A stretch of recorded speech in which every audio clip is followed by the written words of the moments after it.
এতিয়া মই থিওৰেম 10.1 আলোচনা কৰিম। এটা বৃত্তৰ যিকোনো বিন্দুত টনা স্পৰ্শ বিন্দুৰ মাজেৰে যোৱা ব্যাসাৰ্ধৰ লম্ব অৰ্থাৎ 90 degree. The tangent at any point of a circle is perpendicular to the radius through the point of contact. এতিয়া আমি চিত্ৰলৈ মন কৰিলে দেখিম যে P বিন্দুটোক আমি পইণ্ট অফ কণ্টেক্ট বা স্পৰ্শ বিন্দু বুলি কয় আমি আলোচনা কৰিছোঁ। আৰু এই পইণ্ট অফ কণ্টেক্টৰ মাজেৰে যোৱা ৰেখাডাল অৰ্থাৎ XY ৰেখাডালক আমি টেনজেণ্ট বা স্পৰ্শক বুলি কওঁ। এতিয়া আমাক থিওৰেমত প্ৰমাণ কৰিব দিছে যে চাৰ্কেলৰ ৰেডিয়াছ অৰ্থাৎ ব্যাসাৰ্ধডাল যদি স্পৰ্শ বিন্দু বা পইণ্ট অফ কণ্টেক্টৰ মাজেৰে যায় তেতিয়া টেনজেণ্ট অৰ্থাৎ XY লগত 90 ডিগ্ৰী বা লম্ব হ'ব বুলি কৈছে বা পাৰপেণ্ডিকুলাৰ। এতিয়া এই থিওৰেমটো প্ৰমাণ কৰাৰ আগতে তোমালোকে নৱম শ্ৰেণীত পোৱা এটা থিওৰেম আলোচনা কৰোঁ এবাৰ। ধৰা হ'ল এটা ৰেখা দিয়া আছে XY আৰু এটা বিন্দু লোৱা গৈছে A আৰু এই বিন্দুটোৰ পৰা আমি দুডাল ৰেখা আঁকিছোঁ, এডাল AC আৰু এডাল AB। এতিয়া যদি আমি চিত্ৰত চাওঁ তেতিয়া দেখিম যে AC ৰেখাডাল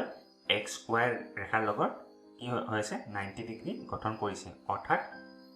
লম্ব বা পাৰপেণ্ডিকুলাৰ হয়। আৰু আমি জানো যে লম্ব বা 90 ডিগ্ৰীৰ বিপৰীত বাহু কি হ'ব AB হ'ব আৰু AB বাহুডাল সদায় কি হ'ব AC বাহুতকৈ ডাঙৰ বা দীঘল হ'ব অৰ্থাৎ AB সদায় ACতকৈ দীঘল হ'ব। আৰু এই ক্ষেত্ৰটো সদায় হ'ব। কেতিয়া হ'ব? ধৰা হ'ল আমি এই বিন্দুটোৰ পৰা এডাল ৰেখা টানিছোঁ 90 ডিগ্ৰী আৰু এই বিন্দুটোৰ পৰা আমি যদি যিকোনো ৰেখা টানো তেতিয়া ইয়াৰ পৰা ক'ব পাৰিম যে 90 ডিগ্ৰী হৈ থকা ৰেখাডাল আটাইতকৈ সৰু হ'ব অৰ্থাৎ এটা বিন্দুৰ পৰা এডাল ৰেখালৈ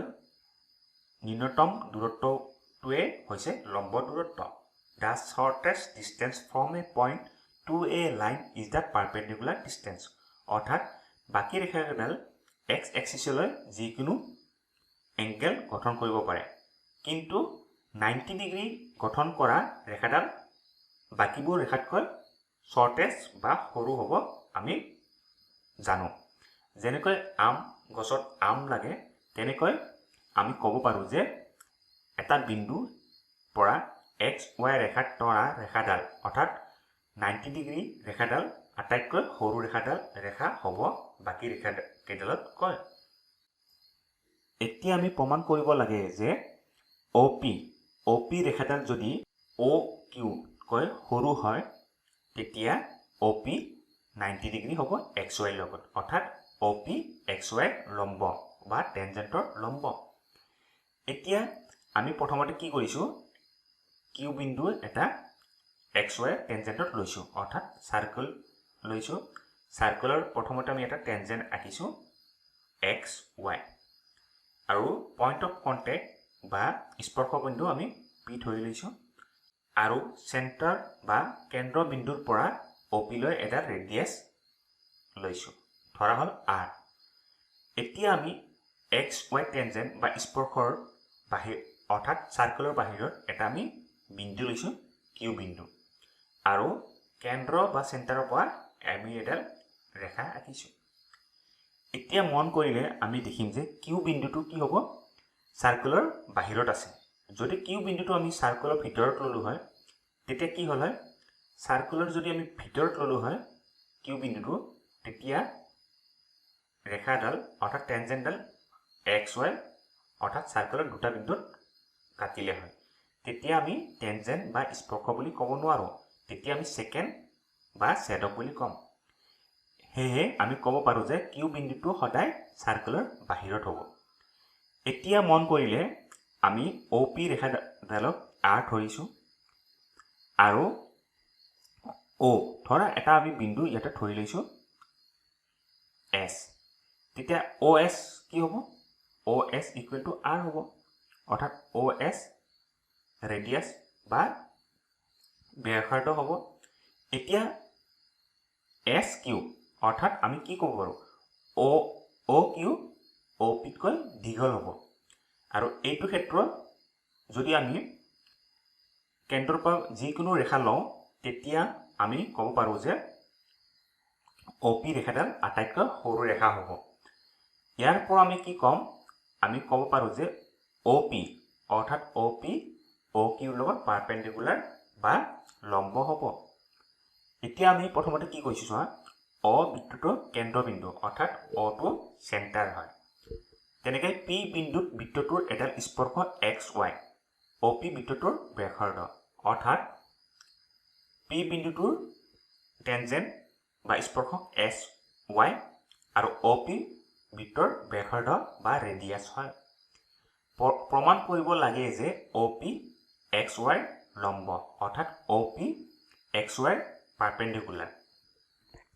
এক্স ৱাইৰ ওপৰত কিউ এটা বিন্দু আৰু অ কিউ সংযোগ কৰা হ'ল অৰ্থাৎ অ কিউ সংযোগ কৰা হ'ল কিউ বিন্দুটো বৃত্তটোৰ বাহিৰত আছে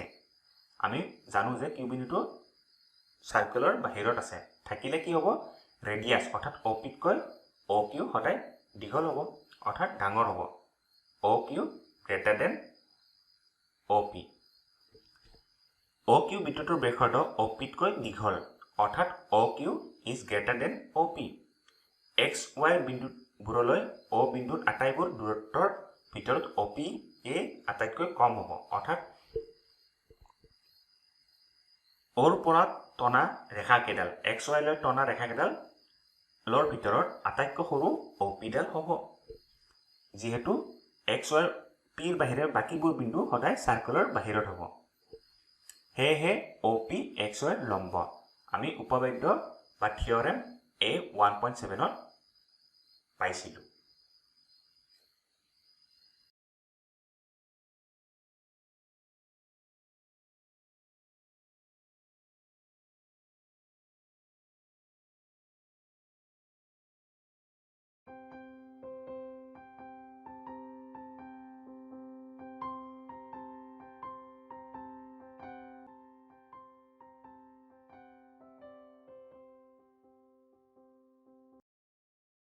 অহা এতিয়া এক্সাৰচাইজ 10.1 প্ৰশ্নবোৰ কৰিবলৈ চেষ্টা কৰোঁ প্ৰথম প্ৰশ্নত কি দিয়া আছে এটা বৃত্তৰ কিমানবোৰ স্পৰ্শক থাকিব পাৰে how many tangents can a circle have এতিয়ালৈ আমি আলোচনা কৰিছোঁ যে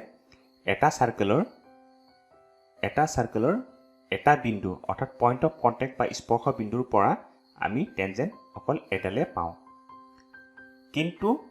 এটা চাৰ্কেলত কি হ'ব বিভিন্ন বিন্দু আমি ল'ব পাৰোঁ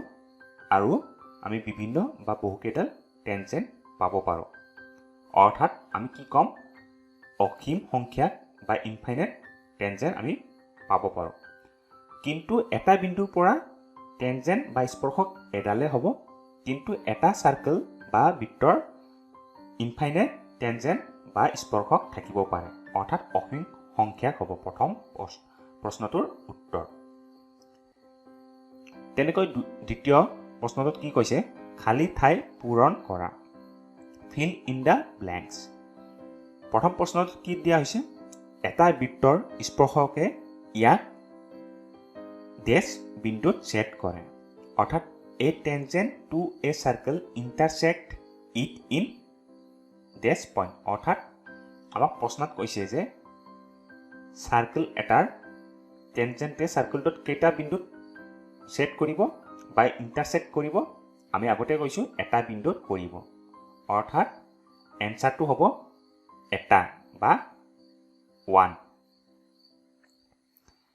তেনেকৈ দ্বিতীয় প্ৰশ্নটোত কি কৈছে এটা বৃত্তক দুটা বিন্দুত ছেট কৰা এডাল ৰেখাক ডেছ বোলা হয় a line intersecting a circle in 2 points is called dash অৰ্থাৎ কি কৈছে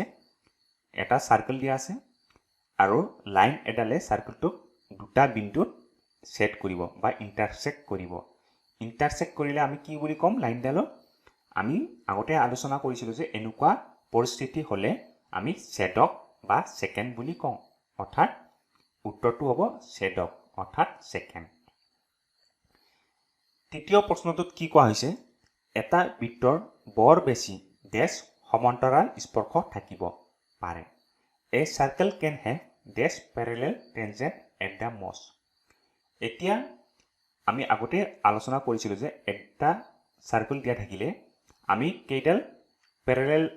স্পৰ্শক বা টেনজেন্ট পাম ধৰা হল এডাল টেনজেন্ট আৰু ইয়াৰ সমান্তৰাল বা প্যাৰালালি আমি ইয়াৰ পৰেও এটা বিন্দু লব পাৰো আৰু এই বিন্দুটোৰ আমি এডাল টেনজেন্ট বা স্পৰ্শক পাম অৰ্থাৎ ইয়াৰ বাহিৰে আৰু আমি সমান্তৰাল স্পৰ্শক বা টেনজেন্ট পামনে নেপাও অৰ্থাৎ বৰ বেছি দুডাল অৰ্থাৎ a circle can have two parallel tangent at the most অৰ্থাৎ দুডালতকৈ বেছি হ'ব নোৱাৰে এটা বৃত্তৰ এডাল স্পৰ্শক আৰু বৃত্তটোৰ উমৈতিয়া বিন্দুটোক ড্যাশ বোলে the common point of a tangent to a circle and the circle is called dash আমি আলোচনা কৰিছিলো আমি এডাল টেনজেন্ট পাইছো আৰু টেনজেন্টটো আৰু সাৰ্কেলটোৰ উমৈতিয়া বা কমন পইণ্ট আমি এটা পাম আৰু পইণ্টটোক আমি কি বুলি কওঁ পইণ্ট অফ কন্টেক্ট বা স্পৰ্শ বিন্দু বুলি কওঁ আমি ইতিমধ্যে আলোচনা কৰিছো অৰ্থাৎ উত্তৰটো কি হ'ব স্পৰ্শক বিন্দু বা point of contact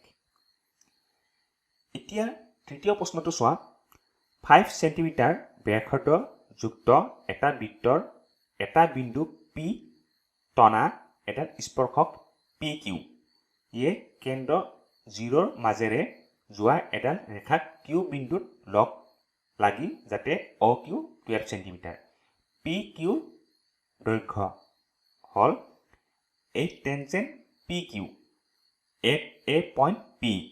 of a circle of radius 5 cm meets a line through the center at a point Q so that OQ is equal to 12 cm length PQ এতিয়া প্ৰশ্নত কি কোৱা হৈছে চাবা এটা সাৰ্কেল দিয়া আছে আৰু এটা টেনজেন্ট দিয়া আছে আৰু টেনজেন্টডাল কি বুলি কৈছে PQ অৰ্থাৎ আৰু at a point P চোৱা সাৰ্কেল পইণ্টটো কি হ'ব P হ'ব আৰু টেনজেন্টডাল PQ হ'ব আৰু সাৰ্কেলটোৰ কেন্দ্ৰ বা সেন্টাৰ কি হ'ব O হ'ব কেন্দ্ৰ ওৰ মাজেৰে যোৱা এডাল ৰেখা Q বিন্দুত লগ লাগে অৰ্থাৎ meets a line through the center O at a point Q so that OQ equal to 12 cm length PQ is এতিয়া ওৰ পৰা কি হৈছে OQ লৈ এডাল আমি ৰেখা যায় আৰু Q ইন্টাৰসেক্ট বা সেটআপ কৰে এতিয়া আমাক প্ৰশ্নত কি উলিয়াব দিছে PQ মান উলিয়াব দিছে আৰু ৰেডিয়াস অৰ্থাৎ OP আমি ৰেডিয়াস বা ব্যাসাৰ্ধ বুলি ক'ব পাৰো আৰু প্ৰশ্নত OP কি দিয়া আছে 5 সেন্টিমিটাৰ দিয়া আছে অৰ্থাৎ ব্যাসাৰ্ধ বা ৰেডিয়াস আৰু আমি অলপ আগতে থিওৰাম এটা চাইছিলো OP সদায় কি হ'ব PQ লগত 90 ডিগ্ৰী হ'ব এটো সদায় মনত ৰাখিবা ফৰ্মুলা টাইপ OP অৰ্থাৎ ৰেডিয়াস আৰু টেনজেন্টৰ পইণ্ট অফ কন্টেক্ট বা স্পৰ্শ বিন্দুৰ লগ লগা ৰেডিয়াসডাল সদায় পাৰপেন্ডিকুলাৰ বা লম্ব হ'ব অৰ্থাৎ 90 ডিগ্ৰী হ'ব আৰু প্ৰশ্নত আমাক OQ কি দিয়া আছে 12 সেন্টিমিটাৰ দিয়া আছে অৰ্থাৎ OQ 12 সেন্টিমিটাৰ দিয়া আছে আৰু আমি থিওৰেম 10.1 ৰ পৰা গম পাইছো যে OP is perpendicular to PQ অৰ্থাৎ OP perpendicular to OQ এতিয়া মন কৰিলে আমি এটা ৰাইট এঙ্গেল বা সমকোণী ত্ৰিভুজ পাইছো অৰ্থাৎ OPQ আৰু OP কি হ'ব সাৰ্কেলটোৰ ব্যাসাৰ্ধ বা ৰেডিয়াস কি হ'ব 5 OQ কি দি আছে 12 এতিয়া আমি PQ ওলাব লাগিব আৰু PQ ওলাবলৈ আমি ৰাইট এঙ্গেল ট্ৰায়াঙ্গেলৰ সূত্ৰটো অৰ্থাৎ OQ square equal to OP square plus P Q square আমি উলিয়াব লাগে পি কিউ এইটো সূত্ৰ ব্যৱহাৰ কৰি পি কিউ মান উলিয়াবলৈ চেষ্টা কৰিবা